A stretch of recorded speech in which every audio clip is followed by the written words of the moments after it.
A dirt road outside Presidio, Texas, August 1959. The kind of heat that sits on your chest, the kind of sky that goes on forever in every direction and offers nothing in the way of shade or mercy. A pickup truck is parked at the edge of a property line. An old man named Earl Dryden is standing beside it. He is 74 years old. He has been ranching this same stretch of land since 1921. His boots are cracked. His hat brim is stained dark with 38 summers of sweat. He is holding a piece of paper.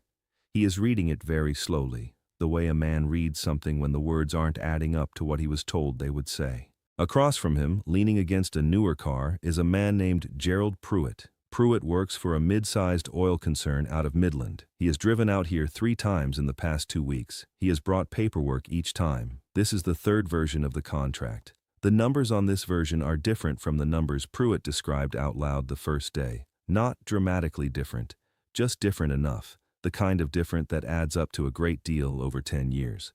The kind of different that a man of 74, reading fine print in August heat, might not catch. Earl Dryden had not planned to sign anything that day. He had planned to listen. That was the agreement he'd made with himself after the first visit, after Pruitt had driven out with a smile and a briefcase and a rate that sounded reasonable until Earl lay awake doing the arithmetic at 2 in the morning. He'd been doing that arithmetic for 3 weeks, running the numbers against the cost of the dry summer, against the well on the north pasture that had stopped producing in April, against the property tax bill sitting on the kitchen counter with the corner folded down. He was a careful man. He had always been a careful man. 38 years on this land had required it. But careful has limits when the other side of the table has done this before and you haven't. 200 yards down the fence line, a car had pulled over 20 minutes earlier. The man who got out was not looking for a confrontation. He was looking for somewhere quiet to eat the lunch his driver had packed, away from the film crew that had been working the same 2 setups since 6 in the morning. It was the kind of production where everyone had an opinion and nobody had a decision, and by mid-morning, the air on set had the particular quality of a room where too many people are performing confidence they don't feel. He had excused himself without explanation. He never explained himself on a set. He had heavy-lidded eyes and a face that showed nothing in particular. He had walked far enough from the road to sit in the thin shadow of a fence post, unwrapped his lunch, and watched the country do nothing for a while. West Texas in August does nothing at considerable scale. He found that restful, and from there, without trying to, he had a clear view of 2 men and a contract. He watched for a while. He was good at watching. Before we go further, if you've never subscribed to this channel and you're watching right now, it takes 5 seconds, and it's the only way the next story finds you. Now, let's go back further. Because this moment on a Texas fence line in 1959 didn't come from nowhere. Nothing about Robert Mitchum ever came from nowhere. He was born in Bridgeport, Connecticut in 1917, and his father died in a rail yard accident 2 years later, which meant that by the time most boys were learning to ride bikes, Robert Mitchum was already learning that the world did not arrange itself into fairness. His mother remarried. The family moved. He started leaving. First small departures, then longer ones. By 14, he was gone for real, riding freight trains west and south, eating when he could, sleeping where he landed.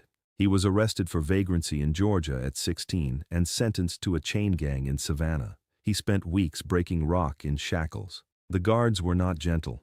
The work was designed to break something in a man, some part that believed he had standing in the world. Most men, it broke. There were men on that gang who had been doing the same stretch of road for years. Men who moved through the day with the careful, measured quality of people who had learned to make themselves small so the guards had less to aim at. Mitchum watched them.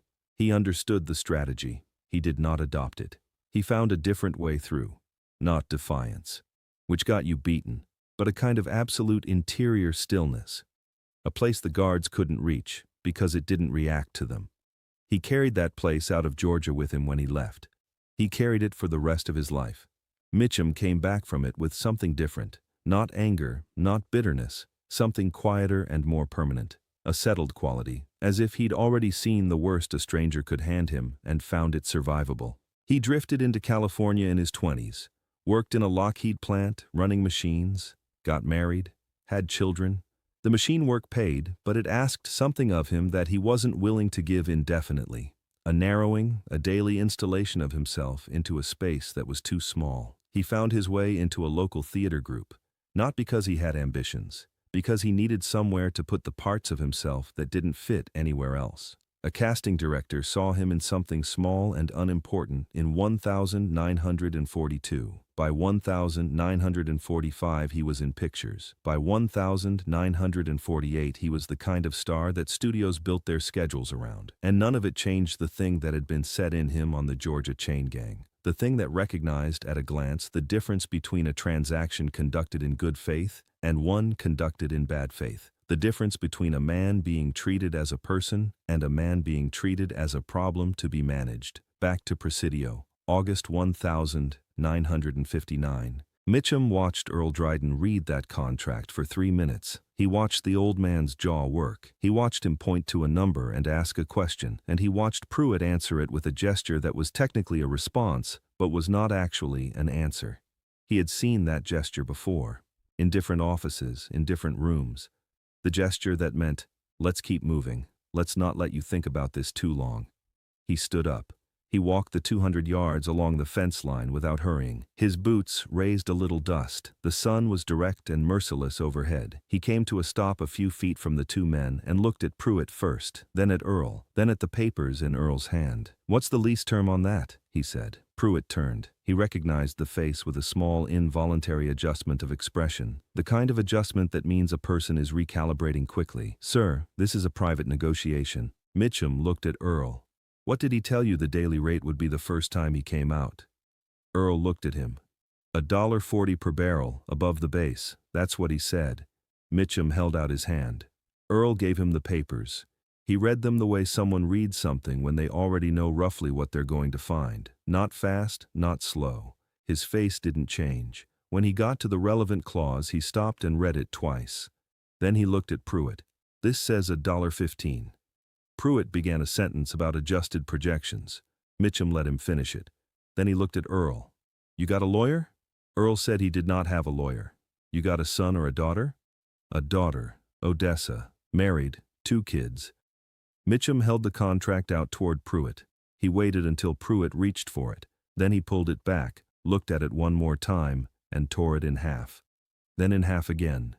He set the pieces on the hood of Pruitt's car, held down by a rock so they wouldn't blow off. "That's so you can tell your company you came back with something," he said. He looked at Pruitt without heat, without performance.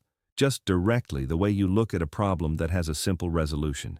You come back out here with a contract that says what you said it would say, you'll get your lease. You come back with anything else, or you send somebody else out here instead of coming yourself, I'll hear about it." He paused. "I tend to remember things." Pruitt did not say anything. He picked up the torn pieces from the hood of the car with 2 fingers, the way you pick up something you aren't sure what to do with. He got in. He drove back toward the highway without looking back. Earl and Mitchum stood in the quiet for a moment. The fence wire ticked in the heat. A hawk was working a slow circle over the pasture to the north.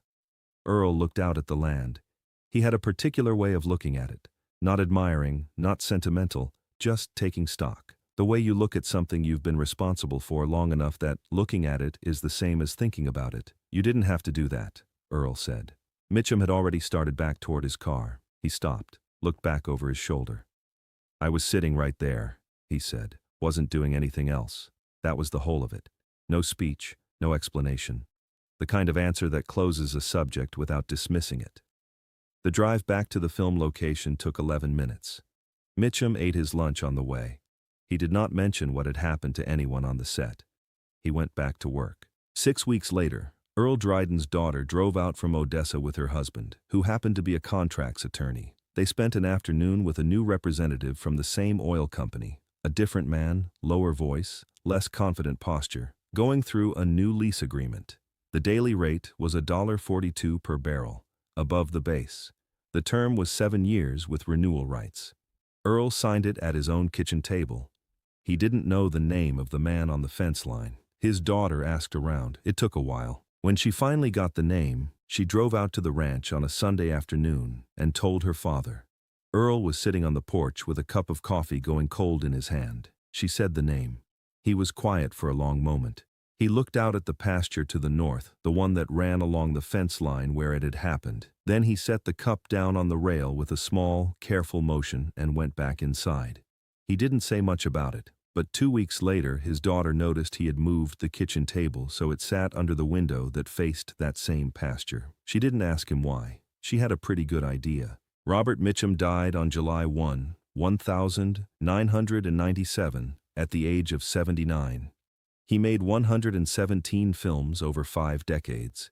He played killers and drifters and men too tired of the world to pretend it was something it wasn't. He played them with his eyes half open and his hands loose at his sides, and a quality of absolute unperformable ease that directors either understood or spent the whole shoot trying to fix. In 1948, when a marijuana arrest should have ended everything, the studio sent lawyers and publicists and crisis managers to contain the damage. Mitchum sent nothing. He went to jail, served 50 days, and came out to find that the lines at the box office were longer than they had been before. The public had not wanted a press release. They had wanted to know if he was real. He was real. That question never came up again. You couldn't manufacture what he had. He came by it on freight trains and chain gangs and factory floors, in places that don't show up in biographies the way they should. There were directors who spent entire productions trying to get more out of him, more effort, more visible preparation, more of the machinery that passed for professionalism in the studio system. Mitchum would listen to them. He would nod. He would walk in front of the camera and do the scene in one take, perfectly, and walk away. The directors who understood him stopped asking for more after the first week. The ones who didn't understand him never made a picture with him twice. He had learned something on those chain gangs that no acting coach ever taught. That a man who has already survived the worst has nothing left to prove, and nothing to lose. And that combination, in front of a lens, looks exactly like power. There is a photograph of him from sometime in the late 1950 seconds. He's outdoors, leaning against something, a wall or a car, it's hard to tell. One arm crossed over the other, a cigarette held loosely, smoke going wherever the air takes it. His eyes are half closed and looking directly at the camera. The expression is not a performance. It is simply a man who has already decided what matters and is not in the process of revising that decision for your benefit. The caption under that photograph should say what he demonstrated on a fence line in Presidio without being asked, without an audience, without expecting anyone to know. The world belongs to those who don't ask for permission. Authenticity is everything. If this story found you, subscribe. Leave a comment. One word that describes this man to you. Hit the notification bell. There are more stories where this one came from, and the next one is already waiting. Pass it on.